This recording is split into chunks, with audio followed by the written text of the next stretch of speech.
Баршаңызға сәлем. Бұл Аспан асты жер үсті каналы. Қымбатты YouTube көрермен, менің каналымды подписаться батырмасын баспай қарайтындар 99,7% екен. Ал подписка жасап қарайтындар тек 0,3% ғана екен. Сол үшін сіздерден өтініп сұраймын. Менің видеом егерде сізге түскен болса, сіз қазір қарап отырған болсаңыз, подписаться батырмасын басып жіберуіңізді өтініп сұраймын. Рахмет. Лайк басып, видеоның астына пікірлеріңізді қалдырып кетсеңіздер, нұр үстіне нұр. Бүгінгі талдау головоломка, яғни бас қатырғыш деп аталатын мультфильм. Бұл фильм 2015 жылы жарық көрген, жанры отбасылық мультфильм болып табылады. Бұл жерде ең басты кейіпкер Райли есімді 11 жастағы қарапайым мектеп оқушысы, және әрқайсымыз сияқты оның мінез құлқын 5 негізгі эмоция анықтайды: қуаныш, қайғы, қорқыныш, ашу және жиіркеніш. Эмоциялар қыздың санасында өмір сүреді, және күн сайын оның барлық әрекеттерін басқара отырып, қиындықтарды жеңуге көмектеседі. Бұл мультфильмді алғаш көргенде, қайтадан көруге сіз мультфильмді аяқтамас бұрын жоспарлап қоюыңыз әбден мүмкін. Себебі өте қызықты мультфильм. Біздің бас бөлігіміздегі орналасқан эмоциялардың бізге қалай әсер ететіндігі жөнінде осы жылдың жаз айында бұл бас қатырғыш мультфильмнің 2-ші бөлімі жарық көреді.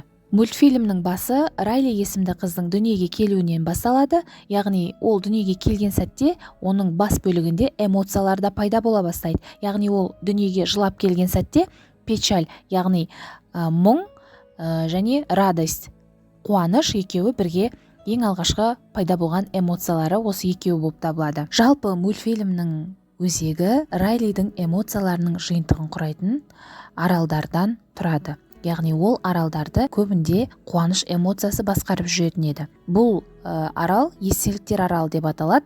Оның әрқайсысы Райлидің тұлғалық жеке қырлары болып саналады. Мәселен, хоккей аралы, шаттық аралы, яғни Райлидің жалпақ тілмен айтқанда тентектік жасап жүретін болса, осы шаттық аралы жарқырап тұрады.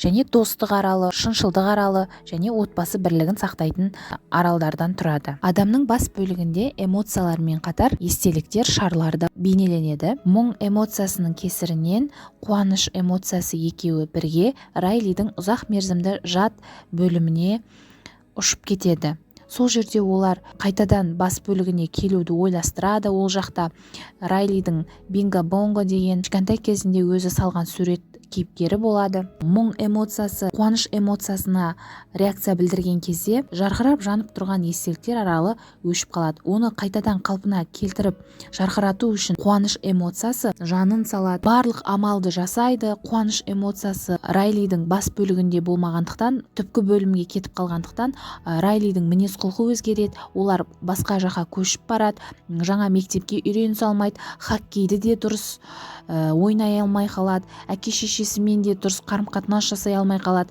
Өйткені біріншіден қуаныш эмоциясы ұзақ мерзімді жад бөліміне түсіп кеткендіктен, және оның естеліктер аралы жарқырап жанып тұрған, өшіп қалған себептен Райлидің мінез құлқы өте өзгеріп кетеді.